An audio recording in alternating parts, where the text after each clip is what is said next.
En la mañana de mi 64 cumpleaños, sucedió. Solo mi nombre, garabateado en ese estilo inclinado reconocible, en un sobre simple sin sello o dirección de devolución. Mara. Casi escapó de mi atención. Para encajar con las facturas y las circulares, se había empujado debajo de la puerta principal. Algo sobre la caligrafía hizo que mi estómago volteara, incluso si el sobre no parecía muy notable. Antes de recogerlo, mi mano se cernía sobre ella por un momento. Ya mi corazón latía más rápido. A pesar de que el sol de la mañana brillaba por las ventanas de la sala de estar, me sentí extrañamente frío mientras me sentaba en el sofá y lo abrí con cuidado. Una tarjeta de cumpleaños básica con flores de acuarela y una suave letra azul que decía, deseándote paz y alegría, estaba dentro. El hecho de que no había experimentado tranquilidad en años no me impidió respirar. Dentro, era la escritura a mano. Estaba consciente. Cada línea, cada bucle. Cuando éramos más jóvenes, Ellis me escribía pequeños mensajes en mi almuerzo. Recuerda sonreír. Llega a casa con seguridad. Ya te extraño. Habían pasado 20 años desde la última vez que vi su escritura. Y de repente estuvo allí, mirándome. Mara, feliz cumpleaños. Nunca me fui. Mira el sótano. La tarjeta salió de mi alcance y aterrizó en la alfombra. La sangre en mi cara comenzó a agotarse. Estaba inmóvil. Ni siquiera capaz de parpadear. Mis pensamientos estaban corriendo simultáneamente en todas las direcciones. Mi cónyuge, Ellis, ha estado ausente desde 2005. Su automóvil fue descubierto abandonado cerca del río por los policías. Encontraron su alianza de su boda, su teléfono y billetera adentro. Todos menos él. Me informaron que probablemente era suicidio. Declararon que la corriente era fuerte. En varios casos, los cuerpos nunca regresaron. Tuvimos un ataúd vacío y un servicio conmemorativo. Silencio, guisos y amigos. Lo lloré. Lo detesté. Lo perdoné. Estaba a duelo una vez más. Luego, con 1.000.000 de problemas sin resolver, viví solo durante los siguientes 20 años. Y ahora esto. Sosteniendo la tarjeta como si estuviera a punto de quemarme, la tomé nuevamente. Lo volteé para ver qué más había allí. Esa frase, escrita en un estilo que solo Ellis podía escribir, sin fecha ni firma. Nunca me fui. Tenía la boca seca. Me puse de pie cuidadosamente y me moví hacia el espejo del pasillo. Examiné yo mismo. Mi imagen permaneció sin cambios. Aturdido, pero ni más joven ni mayor. No, esto debe ser una broma, le dije. Pero no había nadie para bromearme. Ya no mantuve amigos cercanos. Breña vivía en todo el país ahora, y nadie más incluso recordaba el aniversario de su desaparición. Caminé hacia la puerta principal, la abrí, miré hacia arriba y por la calle. Nadie, solo la brisa susurrando los árboles, un periódico callejero que todavía se encuentra en el camino de entrada. ¿Quién podría haberlo puesto allí? ¿Quién lo haría? Mi corazón latía con fuerza en mis oídos mientras volvía a mirar el sobre. Me di vuelta y me enfrenté al pasillo que condujo al sótano.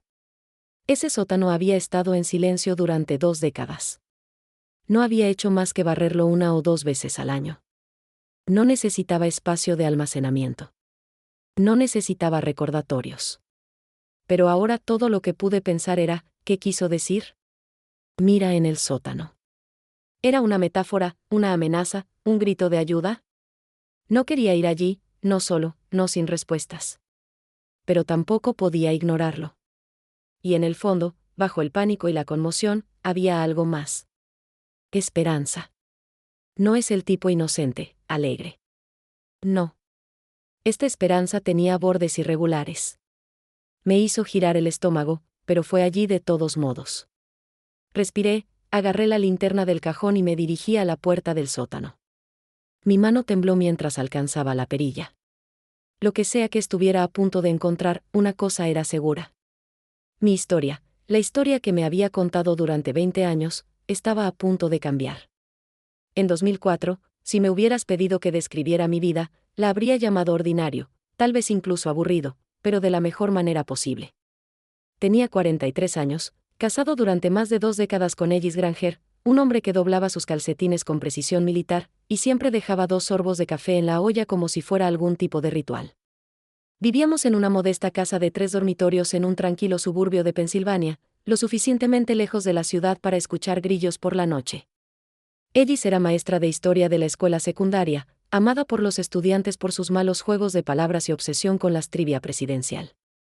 Nunca olvidó apagar el horno, siempre rastrilló las hojas antes de la primera helada, y no creía en reemplazar las cosas hasta que realmente se desmoronaron. Eso incluyó nuestro lavavajillas de 15 años y, algunos podrían decir, nuestro matrimonio. Pero trabajamos. Nos entendimos. No luchamos. No es el tipo fuerte, de todos modos. Tomamos decisiones juntos. Planeamos vacaciones en torno a los descansos escolares de Breña. Teníamos rutinas, rituales y quietebromas, solo los dos entendimos. Estaba trabajando a tiempo parcial en la biblioteca local en ese entonces. Mi mundo era pequeño pero pacífico. Las mañanas comenzaron con Ellis leyendo el periódico y yo empacando su almuerzo, siempre pavo y suizo, rodajas de manzana y una galleta de mantequilla de maní que sabía que le daría a un estudiante que parecía que necesitaban una. Las noches eran más tranquilas, cena, platos y luego sentado en el porche mientras calificaba los papeles, y leo novelas misteriosas. Nuestra hija, Breña, estaba en su 2.º año en la universidad en Vermont, especializándose en ciencias ambientales. Llamó 2 veces por semana, siempre con una nueva actualización sobre compostaje o protestas, o un profesor que admiraba. La extrañé terriblemente, pero estaba orgullosa. Ellis también lo estaba, aunque nunca lo dijo como yo. Su forma de mostrar el amor era más práctico. Enviando sus calcetines adicionales en invierno, enviando artículos por correo recortado del periódico. Ella sabrá que estoy pensando en ella, él diría. Mirando hacia atrás, no había fuegos artificiales en nuestro matrimonio, pero había consuelo. Y la comodidad, cuando has estado con alguien lo suficiente, se siente como amor. Todos los viernes por la noche, pedimos a la pizza de sal. Ni siquiera necesitábamos preguntarnos qué queríamos. Medio hongo y oliva negra para mí, queso liso para él. Siempre elegía la película, generalmente algo con espías o submarinos, y siempre me quedaba dormido a mitad de camino. Me empujaría despierto cuando los créditos rodaron y dijeron, te perdiste la mejor parte. Como siempre lo hacía. Los domingos, caminábamos al mercado de agricultores de la mano. Siempre llevaba las bolsas, incluso cuando ofrecí. Nunca hablamos de nada innovador. Por lo general, el clima, los chismes del vecindario, cuyo niño se iba a casar. Pero nunca me sentí aburrido. Me sentí seguro, sostenido, como si el mundo pudiera cambiar a nuestro alrededor, pero nos mantendríamos igual. Eso es lo que hizo todo más tarde tan difícil de creer, porque nada se había sentido roto. No presosamente. No había puertas de golpe, ni llamadas telefónicas susurradas en medio de la noche, ni manchas de lápiz labial en collares. Estaba allí, consistente, predecible, mía. Cuando la gente habla de las señales, siempre dicen, ¿no hubo alguna pista? Y he pensado en esa pregunta más veces de las que puedo contar. Tal vez hubo. Tal vez eran tan pequeños que parpadeé y los extrañé. O tal vez, y esto es lo que me persigue, tal vez él realmente era todo lo que parecía ser. Hasta que no lo fue. El último cumpleaños que pasé con él fue mi 44º. Me llevó a un pequeño restaurante fuera de la ciudad. Nada lujoso, solo panqueques y café. Pero se aseguró de que pusieran una vela en mi rebanada de pastel de manzana. La camarera cantaba fuera de clave, y todos aplaudieron. Y Ellis apretó mi mano debajo de la mesa y dijo, «Sigues siendo mi misterio favorito». Sonreía a eso. Era el tipo de cosas que dijo a menudo. Un poco cursi, un poco críptico. En ese momento, pensé que quería decir que lo sorprendió, mantuvo la vida interesante. Ahora, me pregunto si se refería a algo completamente diferente. Pero en ese momento, en ese restaurante, creía en nosotros. Creí en nuestra vida, nuestra historia. Creía que pase lo que pase después, el retiro, envejecer, tal vez convertirse en abuelos, lo enfrentaríamos juntos. Nunca imaginé que menos de un año después, se habría ido. O que 2 décadas después de eso, estaría parado en nuestra sala de estar sosteniendo una tarjeta que desentrañaría todo lo que pensaba que sabía sobre él y de mí. La primera bandera roja llegó en silencio.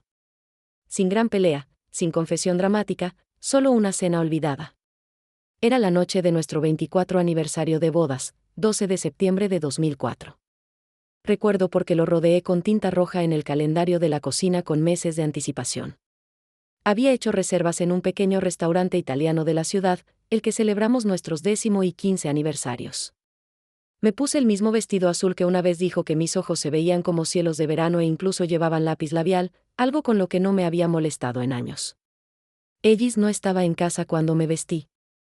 Pensé que había ido a recoger un regalo o tal vez se detuvo para agarrar flores.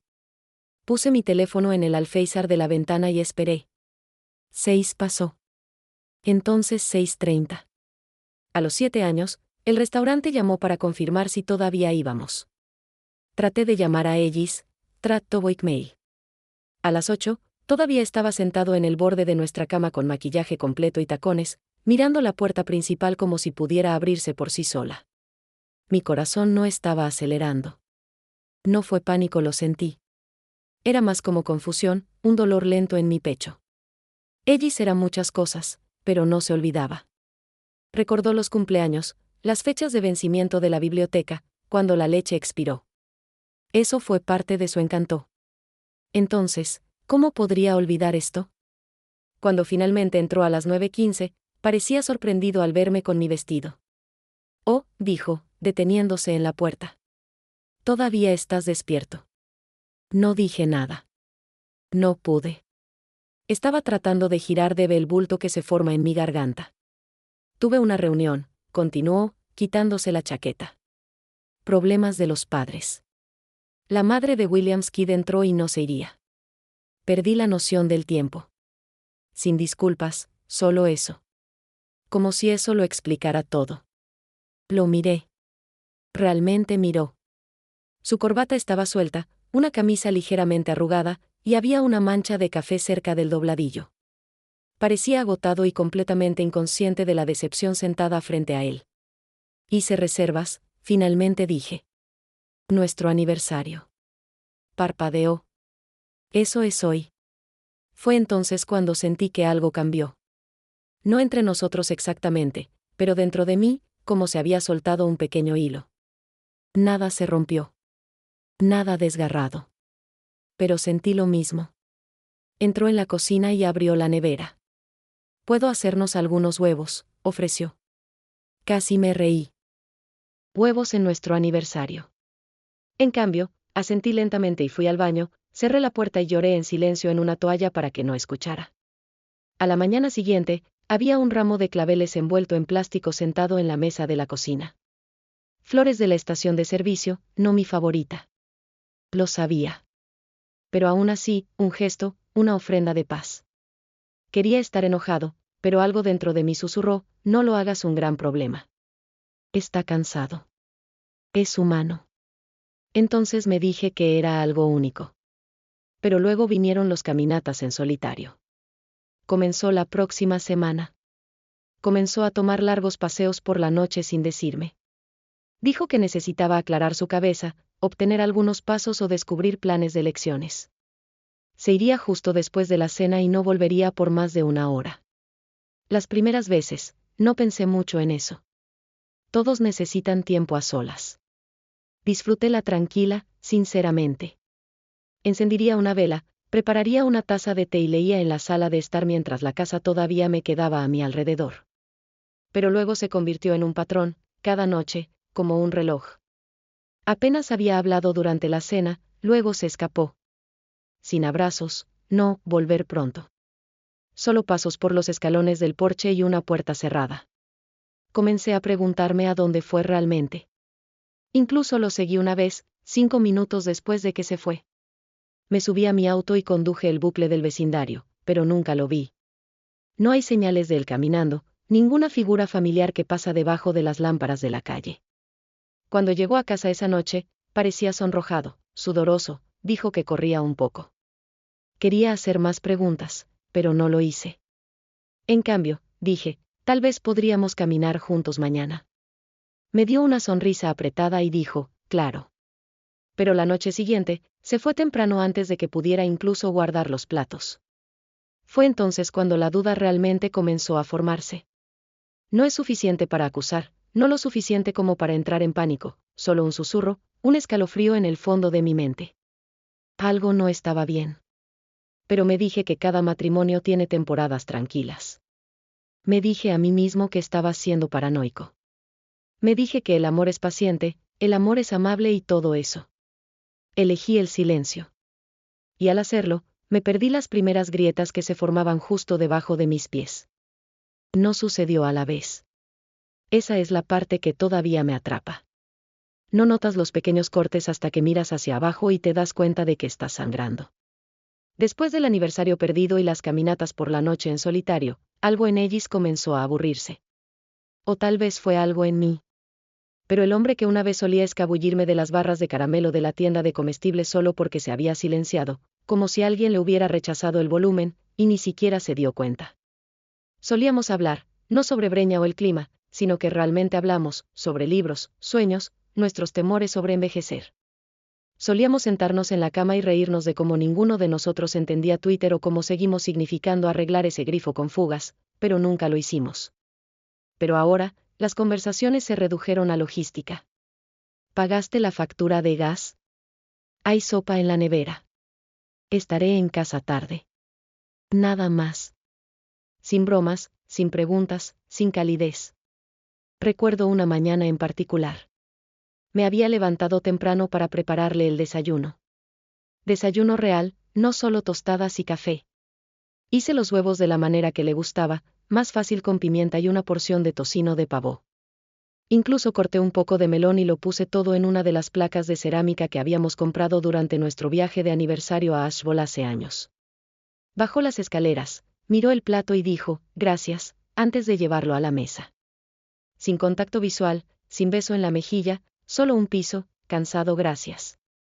Comió en silencio, leyendo el periódico. Me senté frente a él, esperando algo. Una sonrisa, una conversación, un momento. Ninguno vino. Cuando se fue al trabajo, me quedé en la puerta y lo vi caminar hacia el auto. No saludó, ni siquiera volvió a mirar. Pasé ese día todo el día sintiéndome como un extraño en mi propia casa. Ese verano, dejó de venir a la cama al mismo tiempo que yo. Al principio, dijo que estaba calificando los periódicos tarde. Entonces, se convirtió en no pudo dormir. Entonces, lo encontraría ya dormido en el sofá cuando bajé las escaleras por la mañana. Traté de iniciar cosas. Me puse la vieja música que solíamos bailar en la cocina. Buscaría su mano cuando camináramos por el camino de entrada. Incluso sugerí una escapada de fin de semana, solo nosotros dos. Él sonrió a eso. Una sonrisa tensa y educada. Las cosas son realmente agitadas en este momento, dijo. Siempre fueron agitados. Finalmente, dejé de intentarlo. No por ira. No estaba enojado. Estaba cansado de alcanzar una brecha amplia y nunca sentir su mano conociendo la mía. La parte más difícil no fue la soledad. Era la invisibilidad. Hay un tipo específico de dolor al darse cuenta de que la persona con la que compartes una cama ya no te ve. Que te has convertido en parte de los muebles, el ruido de fondo, una figura en la esquina de su vida en lugar del centro. En la iglesia un domingo, una mujer le preguntó a Ellis cómo estábamos. Él respondió, lo mismo que siempre, sin siquiera mirarme. Sonreí y asentí. Ese se había convertido en mi papel, la esposa sonriente y asentida. Más tarde esa semana, me corté el pelo. Nada drástico, lo suficiente para enmarcar mi cara y sentirme fresco. Llegué a casa, me puse una blusa nueva e hice su cazuela favorita para la cena. No se dio cuenta, no dijo una palabra, solo se sirvió un plato, comió en silencio y fue al sótano. Esa era otra cosa, el sótano. Comenzó a pasar más tiempo allí abajo. Dijo que estaba organizando cajas viejas, pero nunca escuché mucho moverse.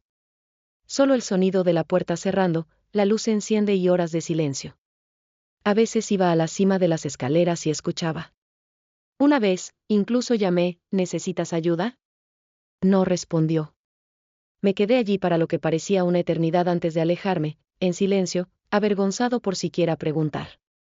Con el tiempo, comencé a encogerme. No físicamente, sino emocionalmente. Dejé de hablar tanto, dejé de intentar compartir mi día, dejé de planificar pequeñas sorpresas. Se sentía como vivir con un fantasma. Excepto que los fantasmas no dejan tazas de café en el fregadero. No llenan la canasta de lavandería con calcetines que aún pliegas. No te besan en la frente por hábito, solo para que puedas darte cuenta de que el gesto ya no tiene peso. No solo estaba siendo ignorado. Estaba siendo borrado, pieza por pieza, y aún así me dije que los matrimonios pasaban por fases. No fue hasta que llegó la humillación, pública y aguda, que me di cuenta de que algo mucho más profundo ya había desaparecido. Fue la cena de graduación de la Universidad de Breña, a principios de junio de 2005. Acababa de cruzar el escenario con su gorra verde y plateada y vestido, brillando de orgullo. Había llorado, por supuesto. Ellis había aplaudido cortésmente. Recuerdo que apenas tomó fotos, dijo que olvidó cargar la cámara, aunque le recordé 2 veces la noche anterior. Posteriormente habíamos planeado una pequeña cena, solo una familia y algunos de los amigos y profesores de Breña.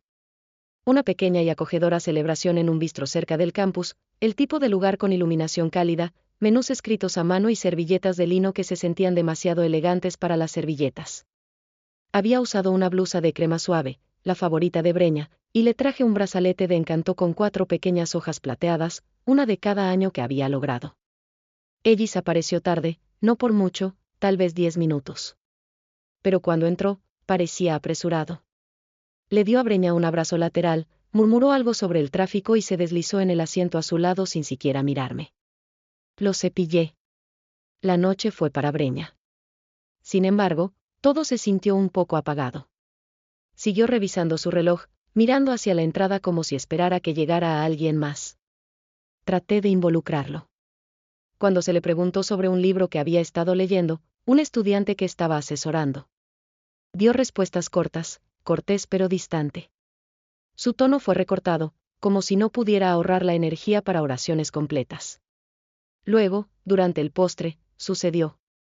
Uno de los profesores de Breña, el Dr. Langston, un hombre amable con una voz suave y una pasión por la ecología, se inclinó sobre la mesa y le preguntó a Ellis, entonces, ¿qué hace su esposa? Me estaba mirando directamente. Antes de que pudiera abrir la boca, Ellis respondió, oh, ella es solo la esposa. Lo dijo con una risita, un poco encogiéndose de hombros, como si fuera inofensivo, como si fuera una broma que todos entendían. Pero nadie se rió, ni siquiera el Dr. Langston. Simplemente parpadeó y dio una sonrisa apretada antes de cambiar el tema. Sentí que la sangre se acercaba a mi cara. No estaba seguro de qué hacer. Miré a Breña, que estaba frunciendo el ceño a su padre. Ella me miró, casi disculpando, como si hubiera hecho algo mal. Mi garganta se apretó. Empujé mi plato de postre ligeramente, de repente nauseado. Ellis no se dio cuenta. El resto de la noche se borró. Las conversaciones zumbaron a mi alrededor, pero sentí que estaba bajo el vidrio, sonriendo cuando se suponía que debía, asintiendo, riéndome de bromas que no escuché. Mis oídos estaban sonando con esas palabras, solo la esposa. Seguí reproduciéndolo en mi cabeza, el tono, la facilidad, el despido informal de la vida que le había dado, de quién era. No era un extraño. Yo era la mujer que había criado a nuestra hija, que había mantenido nuestra casa en funcionamiento, apoyó su carrera, lo consoló cuando perdió a sus padres, editó cada carta de presentación que había enviado. Yo era la persona que lo había amado mucho antes de que alguna de estas personas supiera su nombre, y ahora yo era, solo la esposa. Cuando llegó el cheque, lo contacté. Mis manos se sacudieron cuando sacé mi billetera de mi bolso. Ellis no ofreció dividirlo. Él solo se recostó y dijo, «¿Tienes esto, verdad?» Como si no hubiéramos estado casados durante casi un cuarto de siglo. Ese fue el momento en que algo en mí se rompió. Limpio e irreversible. No era el dinero. Ni siquiera eran las palabras. Era la forma en que los dijo. Con una indiferencia completa, como si fuera un accesorio a su noche, como si pudiera haber sido cualquiera. Esa noche, lloré en el baño de nuestra habitación de hotel, presionando mi cara en una toalla para amortiguar el sonido. No tocó, no preguntó si estaba bien. Se fue a la cama. Me acosté en el piso de baldosas frías durante casi una hora, escuchando el zumbo del aire acondicionado y tratando de recordar la última vez que me sentí como su compañero en lugar de su marcador de posición. Desde esa noche delantero, dejé de tratar de demostrarle que le importaba, porque en ese momento, supe que no a él. Y esa comprensión fue el comienzo de mi partida silenciosa, incluso antes de que se fuera para siempre. Después de la cena de graduación de Breña, algo cambió entre ellos y yo que nunca retrocedió. Dejé de preguntar a dónde iba por las tardes. Dejé de recordarle sobre nuestras llamadas semanales con Breña. Dejé de hacer café para dos.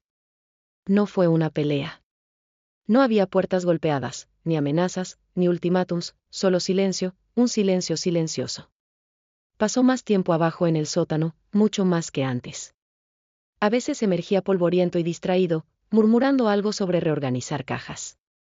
Otras veces, ni siquiera lo escucharía volver a subir. Empecé a irme a la cama sola regularmente, dejando la luz del pasillo sin saber si alguna vez había venido a la cama. Finalmente, dejé de encender la luz. Esa primavera, comencé a sentirme como un invitado en mi propia casa. Todavía compartimos el mismo espacio, pero nos pasamos como extraños en una parada de autobús. Estaría doblando la ropa en la sala de estar, y él pasaría por encima de la canasta de ropa sin decir una palabra. Cocinaría la cena y dejaría su porción en el microondas. A veces se lo comía, a veces no. Una tarde, llegué a casa de la tienda de comestibles y descubrí que Ellis había despejado el armario del pasillo. No todo, solo mis cosas. Mi impermeable, mis guantes de jardinería, la bufanda Breña me había tejido la Navidad pasada, todo doblado y apilado cuidadosamente en una caja de cartón junto a la puerta. Cuando le pregunté al respecto, dijo rotundamente, necesitaba más espacio. Sin disculpas, sin explicación. Ese fue el momento en que supe que estaba siendo eliminado. Pieza por pieza, habitación por habitación. Pero no discutí. No grité. En cambio, subí las escaleras, me quité los zapatos y me senté al borde de nuestra cama durante casi una hora, mirando el espacio donde solían estar sus zapatillas. A principios de julio, empaqué una pequeña bolsa y conduje a Breña para el fin de semana. Le dije a Ellis que necesitaba un descanso, solo un tiempo para pensar. No preguntó a dónde iba. Ni siquiera levantó la vista de su crucigrama. Todo lo que dijo fue, está bien. Breña tampoco hizo demasiadas preguntas, pero pude verlo en sus ojos, la preocupación, el dolor. Ella inventó la cama de los invitados sin decir una palabra, luego se sentó a mi lado en el sofá con una taza de té y una manta. Vimos repeticiones de viejos programas, ninguno de nosotros realmente mirando. Creo que ambos sabíamos que no volvería a la misma vida. Y sin embargo, regresé a casa el domingo por la noche. Abrí la puerta principal para encontrar las luces apagadas, el televisor todavía encendido y un plato de comida que dejaba intacto en el mostrador. Ellis no estaba allí. La casa estaba tan tranquila que sentía que había olvidado cómo respirar.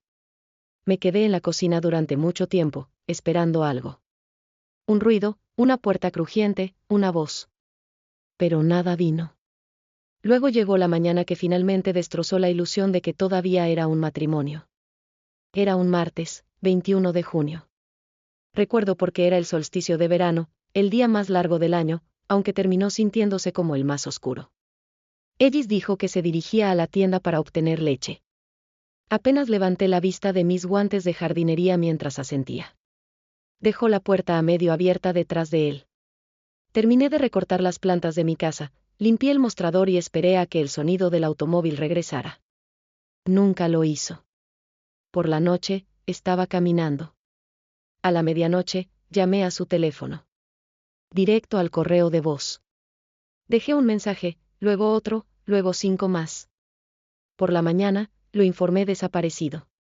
Su billetera fue encontrada 2 días después en el asiento delantero de su automóvil, estacionada en un camino de tierra 1 hora al norte. Las llaves todavía estaban en el encendido. No hubo signos de lucha, huellas, ni testigos. La policía dijo que parecía suicidio. Puede haber entrado al río. A veces me dijeron que las personas eligen puntos remotos para la privacidad. Pero no dejó nota, ni advertencia, sin adiós. Solo un cepillo de dientes en el baño, un par de zapatos junto a la puerta trasera y una cama vacía que permanecería así durante años. Todos asumieron que había terminado. Que seguiría adelante, vendería la casa, reconstruiría, sanaría, pero no lo hice, porque no estaba enojado. Ni siquiera estaba roto. Estaba hueco, silenciosamente destrozado. Y eso fue de alguna manera peor. Después de que Ellis desapareció, el tiempo se detuvo, significando cualquier cosa. Las primeras semanas fueron una borracha de preguntas, simpatía y guisos. Personas con las que no había hablado en los años enviados. Breña voló y se quedó por un tiempo. Los vecinos cortaron mi césped sin preguntar. Las damas de la iglesia dejaron el horno de fideos de atún y el zapatero de durazno con oraciones escritas a mano pegadas a las tapas de aluminio. Pero para el segundo mes, las llamadas se desaceleraron. Para el tercero, la gente dejó de pedir actualizaciones. Lo superarás, dirían, o peor, tal vez sea una bendición disfrazada. Nadie dice eso en voz alta a una viuda. Pero no era viuda. No técnicamente. Yo era otra cosa. Algo más difícil de definir. Una esposa sin marido. Una vida en pausa. Una pregunta sin respuesta. No tuve un funeral. No de inmediato. Durante meses, me negué a creer que se había ido. Mi cerebro seguía girando la lógica en nudos. Tal vez había tenido un colapso. Tal vez estaba en un hospital con amnesia. Tal vez se había escapado y lo lamentó. Cada vez que sonó el teléfono, una pequeña parte de mí pensaba que sería él, explicarse, disculparse, volver a casa. Pero el teléfono solo trajo facturas, telemarketers o peor, silencio. Finalmente, cedí a la presión. Celebramos un monumento. Ningún cuerpo, solo una foto enmarcada de Ellis de nuestras últimas vacaciones en los Poconos, parados en un muelle, saludando, sonriendo como si nada estuviera mal. Me paré al lado de esa foto y me dio la mano a personas que me dijeron lo fuerte que era. No recuerdo nada de lo que dije. Solo recuerdo el peso de mi vestido negro y cómo Breña agarró mi mano tan fuerte que dejó marcas de media luna en mi piel. Después del servicio, me fui a casa y me metí en la cama con toda mi ropa todavía encendida. Miré el ventilador del techo y lo escuché. Haga clic, haga clic, haga clic mientras se giraba, hipnotizándome en quietud. Dejé de contestar la puerta, dejé de revisar el correo, dejé de ir al supermercado. Mi refrigerador se llenó de sobras mimadas y yogur expirado. Sobreviví con saltinas, duraznos enlatados y té negro. A veces no comía en absoluto. Dejé ir el jardín.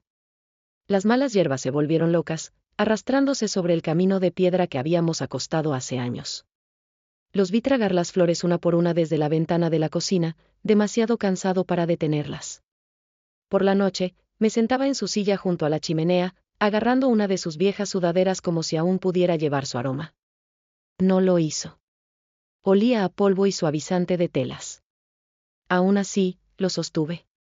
A veces lo hablaba, hice preguntas que nadie podía responder. ¿Por qué fuiste? ¿Me odiaste? ¿Me perdí algo? La casa gimió y se estableció a mi alrededor, como si tuviera su propio dolor. Lo peor de todo fue el sótano. Lo evité como si estuviera perseguido. Esa puerta permaneció cerrada durante meses. Me dije a mí mismo que era solo almacenamiento, solo desorden, solo sombras. Pero en el fondo, no pude sacudir la sensación de que algo vivía allí. No Ellis, no literalmente, sino la versión de él a la que nunca pude alcanzar.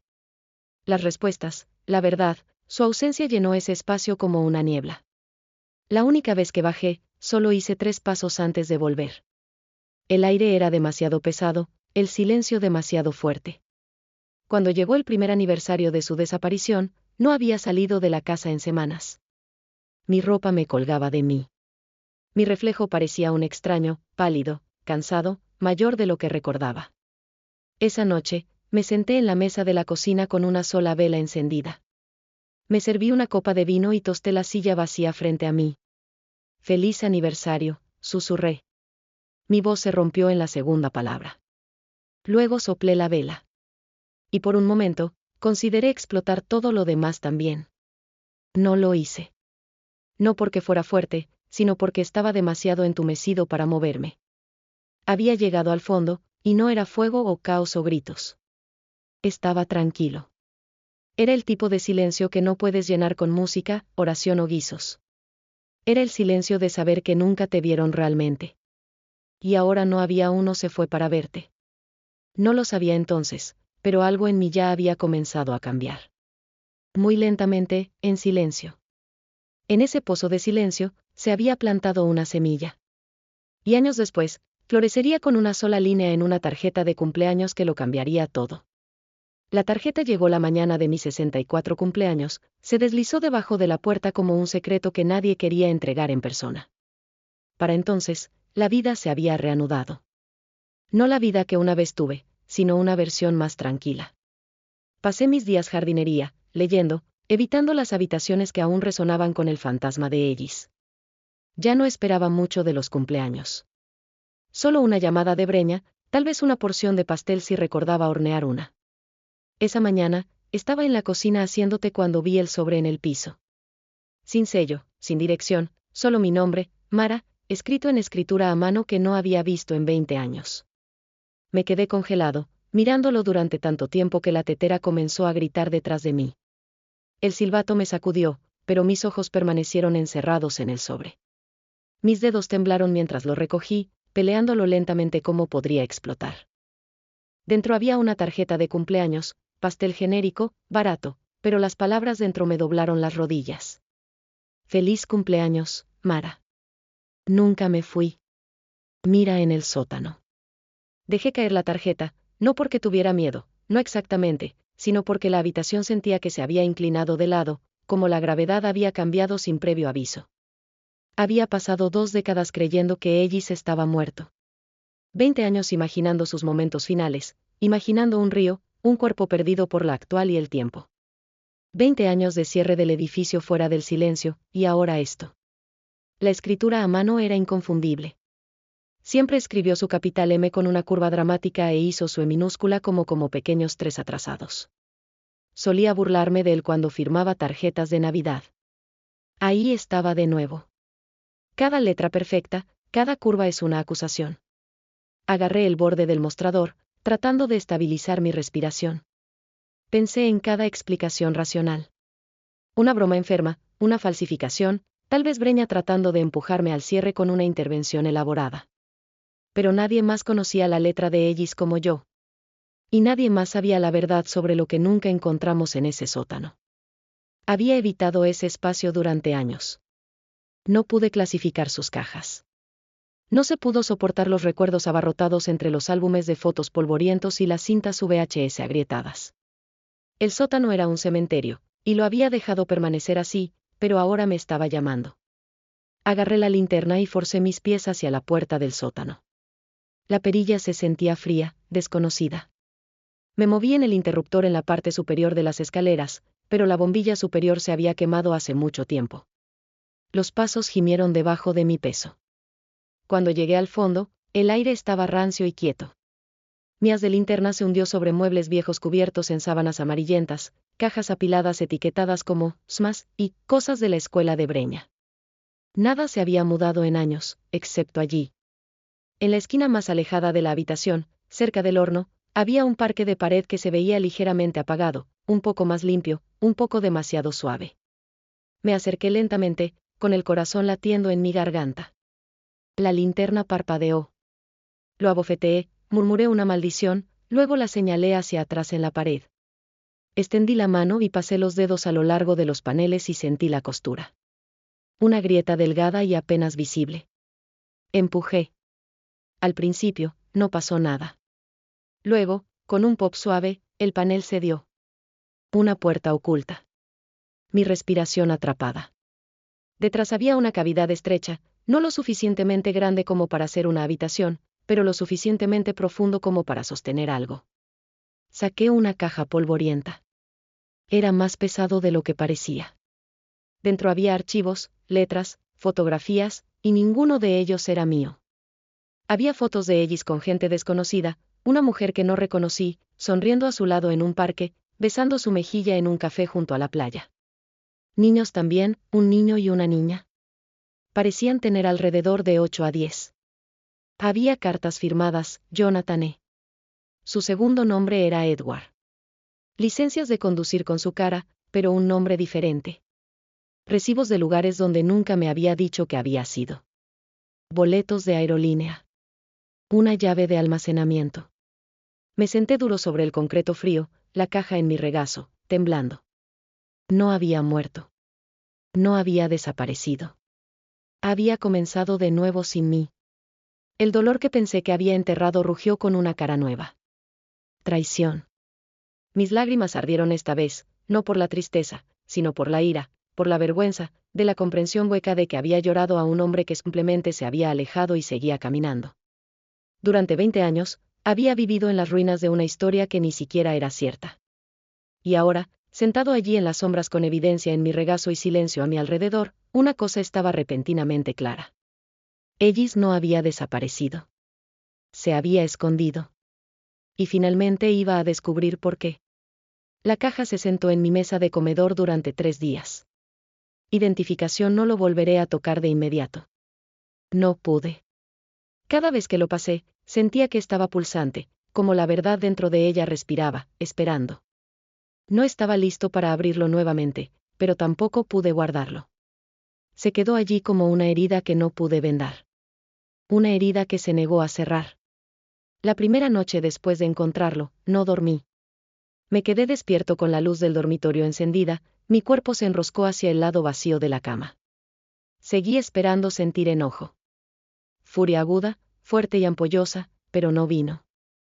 Lo que sentí en su lugar era dolor, más profundo de lo que creía posible. No es dolor por Ellis, ya no, sino por la versión de mí mismo que lo había amado. La mujer que había esperado, rogado, lloró. La mujer que la había cuestionado valía todos los días durante 20 años, preguntándose si había hecho algo mal. Había sido leal a un fantasma y, peor, a una mentira. Y ahora, sentado con esa caja de prueba, el hechizo finalmente se rompió. Algo dentro de mí cambió. No es como un rayo, más como un terremoto de lento. Estaba tranquilo, pero era permanente. A la mañana siguiente, me desperté y no lloré. Me vestí, no con mis sudores habituales, sino un par de jeans y una camisa crujiente que no había usado en años. Miré en el espejo y apenas reconocí a la mujer que me miraba. Parecía cansada. Pero había algo más debajo de la superficie, una estabilidad que no había visto en décadas. Vertí una taza de café, me senté en la mesa y finalmente abrí la caja nuevamente. Esta vez, no me estremecí. Estudié cada documento. Cartas de una cuenta bancaria que no sabía que existían. Un contrato de arrendamiento de Minnesota, firmado con un nombre que no era del todo suyo, J. E. Garrison. Fotos de fiestas de cumpleaños con niños que se parecen demasiado a Ellis para negar. Una fotografía contuvo el aliento. Él sosteniendo a un niño en sus brazos, sonriendo. El niño tenía la barbilla. No solo fui borrado. Había sido reemplazado. Pero en lugar de dejar que eso me vacíe de nuevo, sentí una extraña calma sobre mí. Porque ahora sabía que no le había fallado. No se había roto. No había desaparecido en el aire ni caída de la depresión o la tragedia. Había elegido alejarse, elegido otra vida, elegido para dejarme creer que estaba muerto en lugar de ofrecerme la dignidad de un adiós. Y esa elección ya no tenía poder sobre mí. Comencé a ver las cosas de manera diferente, no solo sobre él, sino de mí mismo. Había pasado 2 décadas atenuando mi propia luz, convencido de que de alguna manera lo había alejado. Me había vuelto pequeño, tranquilo, cauteloso. Había construido una vida de silencio, caminando cuidadosamente cada día como si pudiera romper debajo de mí. Pero ahora me di cuenta de que nunca fui el que necesitaba arreglar. Ellis había sido cobarde, deshonesto, débil, y todavía estaba aquí. Todavía estaba de pie. Esa realización vino con una fuerza inesperada. Me puse de pie de la mesa, caminé hacia el armario del pasillo y agarré la caja de cosas que había empacado hace tantos años. Mi viejo impermeable, la bufanda breña me había tejido, los guantes que una vez dijo me hicieron parecer a alguien que pertenecía a una novela. Los desempaqué. Colgué el abrigo en el gancho junto a la puerta. Envolví la bufanda alrededor de mi cuello y salí a caminar. El aire exterior se sintió diferente, más agudo, como si me hubiera estado esperando. Pasé por los setos que no había recortado en años, el buzón que había descuidado, los vecinos que había evitado. Asentí a los Anderson al otro lado de la calle. Miraron por un segundo, sorprendieron, luego retrocedieron. Seguí caminando, bajé el bloque, a la vuelta de la esquina, hacia la pequeña cafetería Ellis y yo solíamos visitar todos los sábados. No entré, todavía no. pero me quedé afuera y miré el reflejo en la ventana. Y por primera vez en años, vi a una mujer volviendo a la vida. No por Ellis, sino a pesar de él. No le dije a nadie lo que había encontrado. No Breña, no los vecinos, ni siquiera las mujeres en el círculo de acolchados que recientemente comencé a asistir nuevamente. Desde el exterior, todavía era la viuda tranquila con una rutina predecible. Té a las 7, jardinería a las 10, compras de comestibles todos los jueves. Pero por dentro, algo se había despertado, y no lo estaba volviendo a dormir. Comencé a prepararme en silencio, no por venganza, ni siquiera por amargura. No estaba interesado en una confrontación dramática o iluminar su vida en llamas. Lo que quería era la verdad y el control. Había pasado 20 años flotando en una niebla que alguien más me dejó. Ahora estaba construyendo un camino de regreso a tierra sólida, un paso silencioso a la vez. Primero, hice copias. Cada foto, cada documento, cada pieza de la vida oculta de Ellis que he encontrado en el sótano fue escaneada y guardada en un impulso USB. Etiqué la carpeta, reparaciones de la casa, en caso de que alguien haya mirado mi computadora. Luego imprimí un segundo set y lo almacené en un cajón bloqueado en la habitación de invitados. Al que nunca le gustó a Ellis, el que tiene el CREAC y floorboard y la vista del callejón. A continuación, contraté a un investigador privado. No es uno de esos tipos de televisión en gabardinas y gafas de sol, solo una mujer tranquila y afilada llamada Denise, que operaba desde una modesta oficina en el centro. Ella no hizo preguntas innecesarias, solo asintió mientras le entregaba la carpeta de identificaciones falsas, registros bancarios y acuerdos de alquiler, y dijo: «Creo que mi esposo está vivo. Me gustaría saber dónde está y qué nombre está usando». Su única respuesta: «Lo tendrás en 10 días». Esa noche, dormí más de lo que tenía en años. Durante los días que siguieron, hice cambios sutiles. Me reuní con un abogado, le dije que estaba revisando documentos antiguos, por si acaso. Hablamos sobre voluntades, derechos de propiedad y las implicaciones muy específicas de que un cónyuge falle su muerte.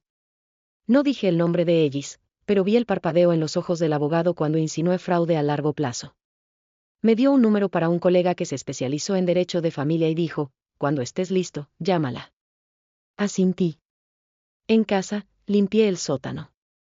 Quiero decir, realmente lo limpié. Organicé cajas, doné lo que no necesitaba y empaqueté la ropa vieja de Ellis en bolsas de basura sin estremecerse. Encontré más pistas en el camino. Banks se desliza rellenos dentro de los viejos libros. Una nota garabateó en una servilleta en un idioma que no pude entender. Mantuve todo, lo catalogé, lo archivé como evidencia en un caso que estaba construyendo, extrañamente, metódicamente, sin palabra. También comencé a escribir nuevamente, no historias, aún no, sino pensamientos, recuerdos, pequeñas piezas de verdad que no me había permitido hablar en voz alta. Llené 3 revistas en el lapso de un mes. Algunas entradas fueron solo un párrafo. Otros eran 10 páginas de emoción cruda. No me contuve. Te esperé. Me hiciste cuestionar mi valor. No me definirás. Ese último que escribí 2 veces. Y como escribí, cambié. Empecé a vestirme con un propósito nuevamente. No para nadie más, sino para mí. Compré flores frescas para la mesa de comedor todas las semanas. Cociné comidas completas, incluso si las comía solo. Abrí las cortinas más anchas, dejé entrar el sol. La casa ya no se sentía embrujada. Los recuerdos de Ellis todavía vivían allí, claro, pero ya no gobernaban el espacio. Caminé por los pasillos mientras alguien reclamaba lo que siempre había sido suyo. Incluso Breña se dio cuenta de una de nuestras llamadas semanales. Ella dijo: «Suenas más ligero». Sonreí. Tal vez lo soy. Ella no presionó. Ella nunca lo hizo. Pero podía escuchar el alivio en su voz. 10 días después, llamó Denise. Tenía una dirección, un nombre y una foto. Ellis, que ahora sigue por Jonathan Garrison, vive en un colonial de 2 pisos en Minneapolis con una nueva esposa, 2 hijos y un labrador negro llamado Tank. Sonriendo en el patio delantero como si no hubiera desaparecido de otra vida sin rastro. No me sentí ira. Ni siquiera me sentí conmocionado. Me sentí listo, no para destruirlo, sino para soportar la verdad que había descubierto tan pacientemente, tan silenciosamente. Y eso, me di cuenta, era su propio tipo de poder. porque mientras Ellis había construido una vida en mentiras, finalmente vivía la mía, paso a paso silencioso, a la luz. El poder no siempre llega como un trueno. A veces se arrastra como la luz de la mañana, ventilado, constante, imposible de ignorar una vez que está allí. Después de que Denise me dio la foto de Ellis, o Jonathan ahora, de pie en su nuevo patio con una familia que nunca había conocido, me senté en silencio durante mucho tiempo. Miré su rostro, los mismos ojos cansados, la misma sonrisa torcida. Era mayor, un poco más pesado, un poco más gris, pero era indudablemente él. Lo que me sorprendió no fue que hubiera seguido adelante. Era lo normal que se veía, como si nunca hubiera destrozado la vida de alguien, como si nunca hubiera conducido al borde de un río y abandonado su pasado sin una sola palabra de cierre. No llamé a nadie. No grité, lloré ni tiré cosas. Simplemente deslicé la foto en una carpeta y me puse de pie más recto que en años. Algo había cambiado. Y esta vez, no estaba dentro de mí. Estaba dentro de él. Simplemente no lo sabía todavía. Durante 2 décadas, Ellis había sido el que sostenía la pluma para la historia de nuestro matrimonio. Él eligió el final. Cerró la puerta. Me escribió. Pero ahora, sostuve la verdad en mis manos, documentada, verificada, innegable, y sabía algo que no. Ya no era intocable. No necesitaba gritar para recuperar mi dignidad. No necesitaba destruir su vida para reparar la mía. Todo lo que necesitaba era claridad. Y ahora lo tenía. Comencé a dar pequeños pasos deliberados. Actualicé mi testamento, eliminando su nombre y cualquier referencia a parientes más cercanos. Redacté una declaración formal de abandono, notariado y presentado. El abogado me ayudó a comenzar los procedimientos para declararlo legalmente vivo. No porque quisiera algo de él, sino porque quería todo de vuelta en el que me había dejado enredado. La confusión, el limbo, la pierna al fog de un cónyuge desaparecido que me había aferrado durante años. Pensó que todavía estaba parado en esa niebla. Pero no lo estaba. Estaba en un terreno sólido, y el suelo debajo de él estaba a punto de sentirse inestable. Mientras tanto, pasé mis días como de costumbre. Horneé muffins para la venta de pasteles de la iglesia. Ayudé a Breña a elegir regalos de baby shower para su mejor amiga. Sonreí al cajero en el mercado. Nadie sospechaba que algo había cambiado, pero todo había cambiado.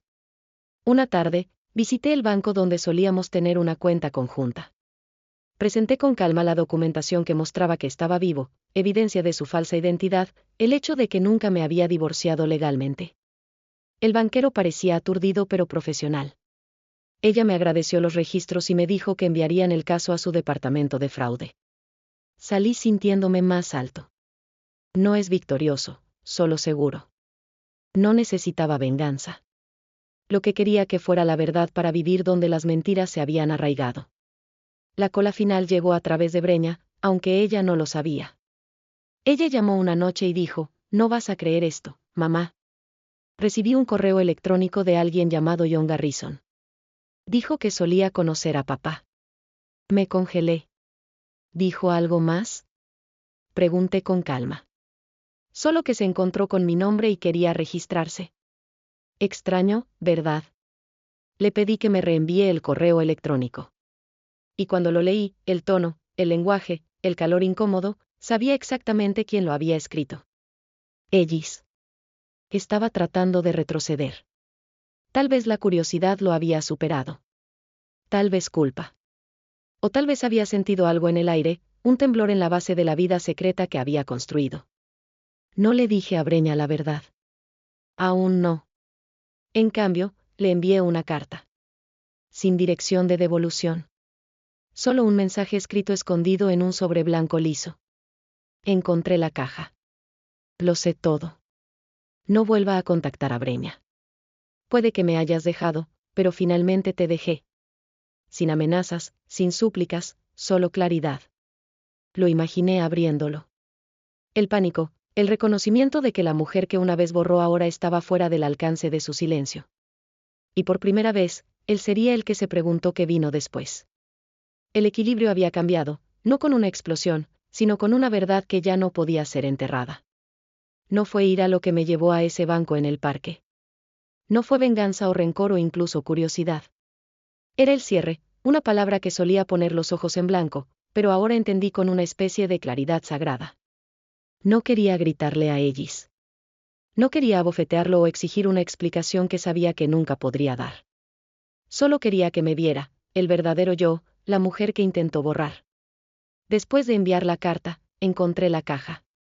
Lo sé todo. Esperó 6 días antes de contactar.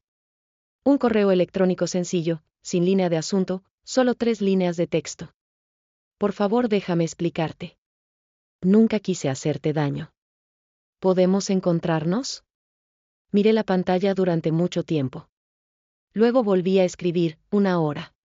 Valley Creek Park, sábado, mediodía. No más. Elegí la ubicación con cuidado. No es nuestro hogar, no en algún lugar con recuerdos compartidos. Elegí un lugar neutral, abierto y público, pero lo suficientemente tranquilo como para que la verdad se instalara. El parque estaba a medio camino entre donde vivía y donde Denise había dicho que ahora estaba viviendo. Dudaba que le dijera a su nueva esposa que se estaba conociendo. Eso estuvo bien.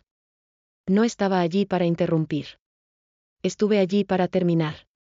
Llegué temprano. Los árboles estaban desnudos, las ramas se dieron cuenta de un cielo gris de primavera. Una brisa llevaba el aroma de las hojas húmedas y el humo de madera distante. Me senté en el otro extremo del banco cerca del arroyo, donde el camino se curvó lo suficiente como para poder ver a la gente venir sin ser visto primero. Y luego apareció Ellis, o Jonathan, como ahora se llamaba a sí mismo. Caminó lentamente, como alguien que se acercaba a una escena del crimen. Parecía mayor que en la foto, más delgado. Su cabello se había vuelto principalmente blanco. Llevaba una chaqueta azul y llevaba un trozo de papel doblado en la mano, probablemente algo ensayado, algo practicado. Me vio y se congeló. No me moví. Después de un momento, se acercó y se sentó, no demasiado cerca. Había un espacio entre nosotros, del tipo que solía estar lleno de calidez. Ahora hacía frío, denso con todo no hablado. Abrió la boca, la cerró. No lo ayudé. Finalmente, él habló. No sé cómo comenzar. Me volví para mirarlo por completo por primera vez. Sus ojos eran los mismos. Suave, cobarde. No hay nada que puedas decir que lo deshacería, dije en voz baja. Pero adelante. Intenta. Se tragó con fuerza. Yo, me estaba ahogando en ese entonces. Sentí que no importaba. Como si solo estuviera pasando por los movimientos. Todos los días sentí lo mismo. No sabía cómo decirte. Y luego conocí a alguien. No estaba planeado. Simplemente sucedió. Y pensé que si me quedaba, terminaría resentiéndote. Me lastimaste, Borse, respondí, mi voz estable. Me dejaste pensar que estabas muerto. Me viste enterrar un ataúd vacío. Viste a nuestra hija llorar por un hombre que ni siquiera tenía el coraje de decir adiós. Se estremeció. Pensé que sería más amable. No lo hagas, dije bruscamente. No pretendas que esto fuera misericordia. Era el egoísmo disfrazado como un acto de desaparición. Miró el arroyo, avergonzado. No volví a contactar a Breña, dijo. Lo prometo. Simplemente, pensé tal vez después de todos estos años. No estoy aquí para reconciliar, Ellis. Me volvió a mirar. Realmente miró. Estoy aquí porque quiero que veas lo que trataste de enterrar. Viví con tu fantasma durante 20 años. Pregunté todo. ¿Quién era, lo que hice mal, si lo imaginé todo? Sostuve un funeral para un hombre que elige desaparecer en lugar de ser honesto. Pero he dejado de llorar. Me pregunté. Asustado. Ellis no dijo nada. Sus manos temblaron ligeramente en su regazo. El viento revolvió las hojas alrededor de nuestros pies. ¿Eso es todo? Pregunté después de un momento. Él asintió lentamente. Sí. Me puse de pie, ajusté mi bufanda, miré al hombre que solía ser mi mundo y ahora se veía tan dolorosamente pequeño. Te perdono, le dije. Pero nunca lo olvidaré. Luego me alejé. No rápido, no dramáticamente, solo con un propósito. Y no miré hacia atrás. No esperaba nada más de Ellis después de esa conversación final en el parque. Dije lo que llegué a decir, lo miré a los ojos y me fui sin rastro de arrepentimiento. Pensé que ese era el final. Cierre. Pero el destino, como suele hacerlo, tenía un último giro en la tienda. No es ruidoso o cinematográfico, sino poético y lo suficientemente agudo como para saborear a justicia. 2 semanas después, recibí una llamada de mi abogada, Judith, una mujer con cabello rubio helado y una voz como el vidrio. Ella habló con precisión. Sin relleno, sin manejar la mano. Exactamente el tipo de persona que desea cuando intentas desenredar 20 años de silencio y papeleo. Mara, dijo, debes entrar. Hemos recibido documentos relacionados con el segundo matrimonio del señor granjero, como debería decir ahora, un matrimonio ilegítimo. Me senté en su oficina más tarde esa semana, la misma carpeta de Manila que descansa entre nosotros que le había dado meses antes, ahora engordada con hallazgos legales y firmas. Nunca solicitó el divorcio, dijo, hundiendo las páginas. A los ojos del Estado, sigue siendo su esposa legal. La miré. Entonces, él cometió bigamia. Sí. Y no solo eso, abrió varias cuentas financieras conjuntas bajo una identidad falsa mientras todavía está legalmente casado con usted, lo que podría considerarse fraude. Fraude fiscal, tergiversación de identidad, posiblemente incluso fraude de seguros, dependiendo de qué afirmaciones se hicieran bajo su muerte. Mi primer instinto fue la incredulidad. Después de todo el dolor, el silencio, el abandono, él había sido el que rompió la ley todo el tiempo. ¿Quieres presionar los cargos?, Judith preguntó. Hice una pausa. La idea del drama del tribunal, de arrastrar a su segunda familia a través del barro, hizo girar el estómago. No quería castigar a personas inocentes. No quería convertirme en el monstruo que temía lo suficiente como para fingir su propia desaparición. No, le dije, no quiero una prueba. Quiero una declaración y quiero que pierda el derecho de seguir viviendo esta mentira. Ella asintió.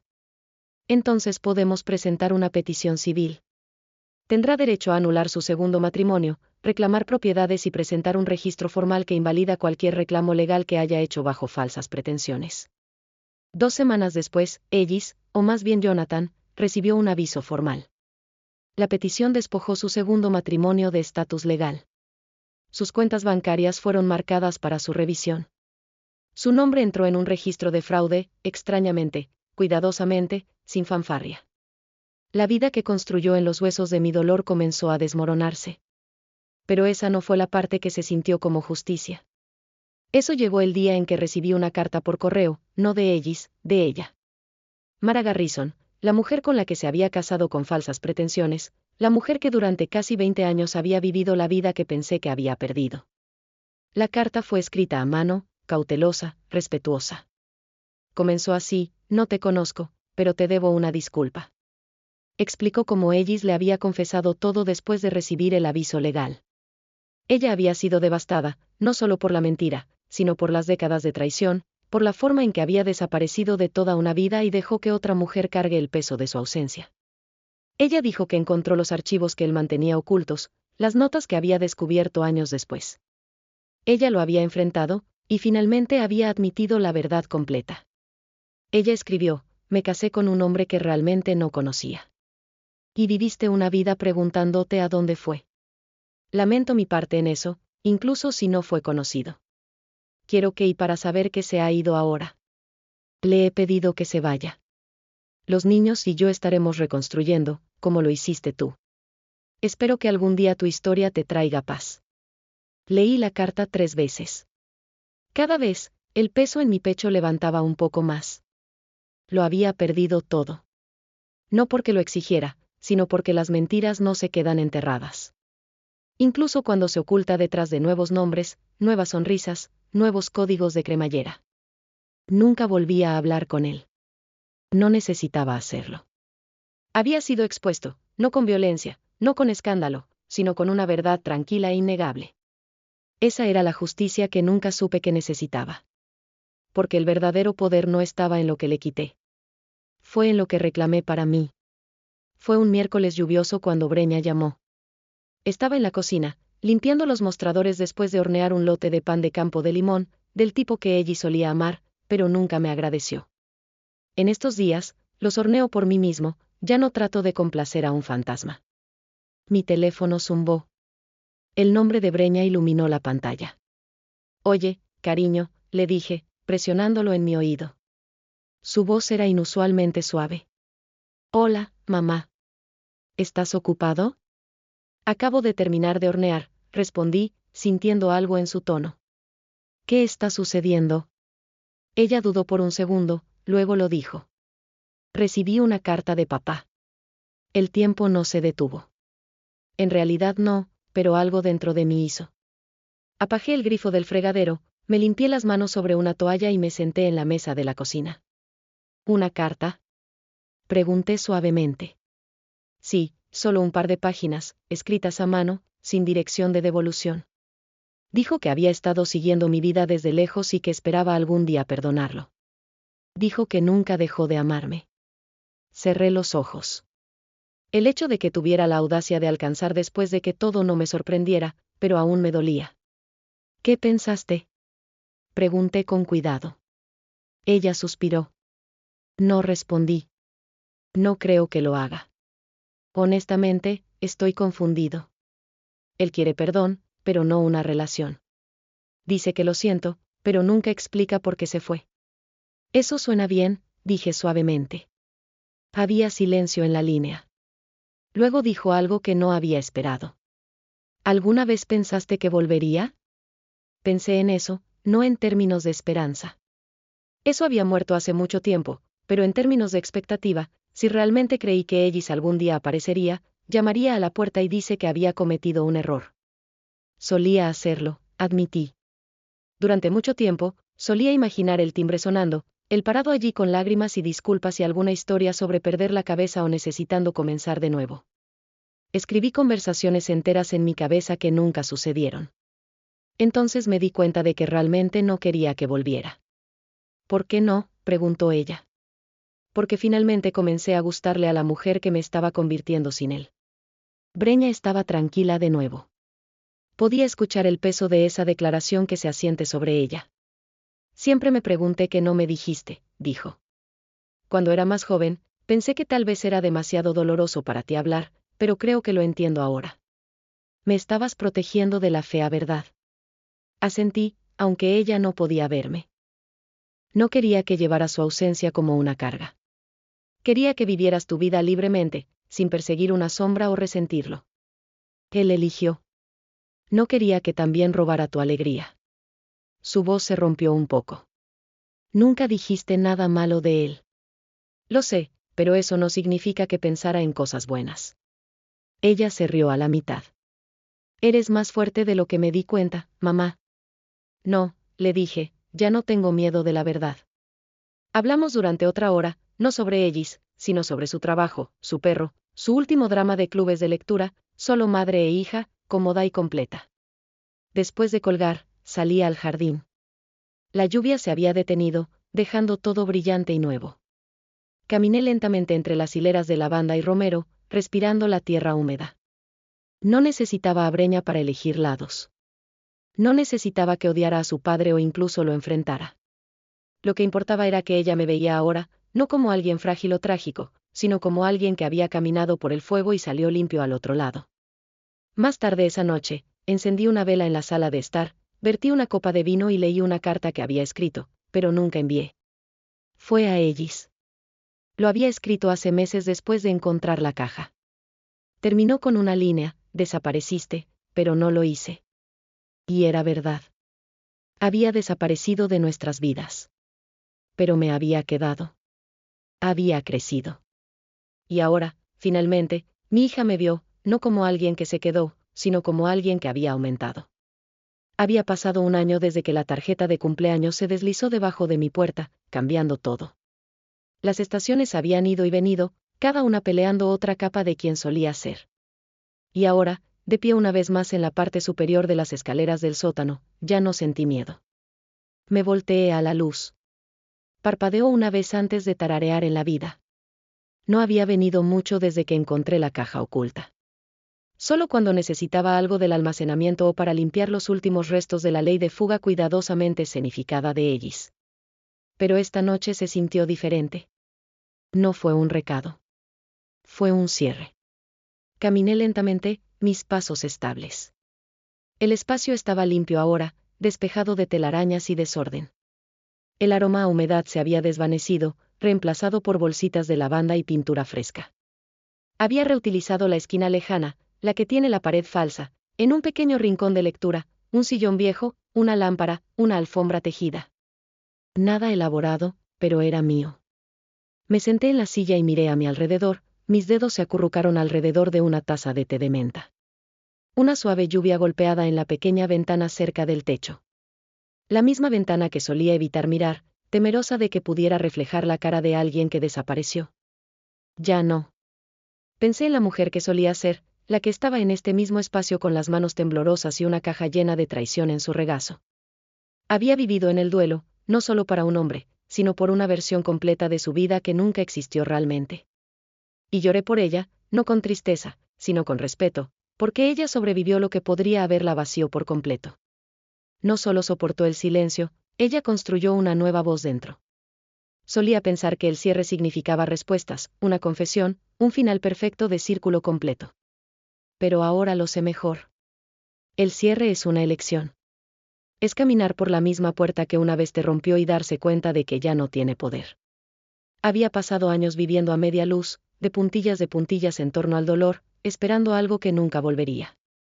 Ellis había escrito su propia salida, pensando que podría irse sin consecuencia.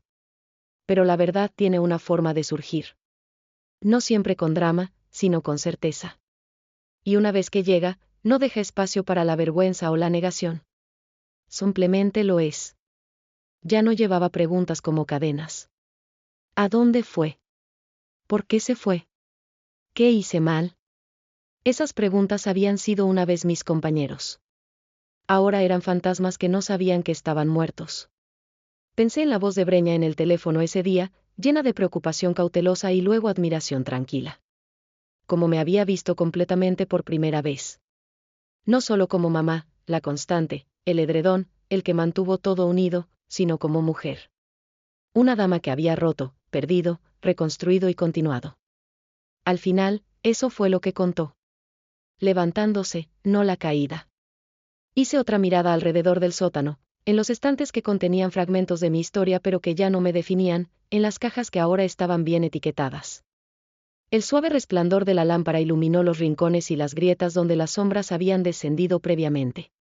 Luego saqué la tarjeta que comenzó todo al alcanzar mi bolsillo. Los bordes se usaban de demasiadas aberturas y cierres, y ahora estaba arrugado. Después de sostenerlo por un tiempo, me levanté y me moví hacia la chimenea que había puesto en otoño anterior. Solo lo suficiente para calentar el espacio, poco, electrizante. Puse la tarjeta en el fuego, vi el suave parpadear las llamas y la encendí. Se torció rápidamente, los bordes se oscurecieron.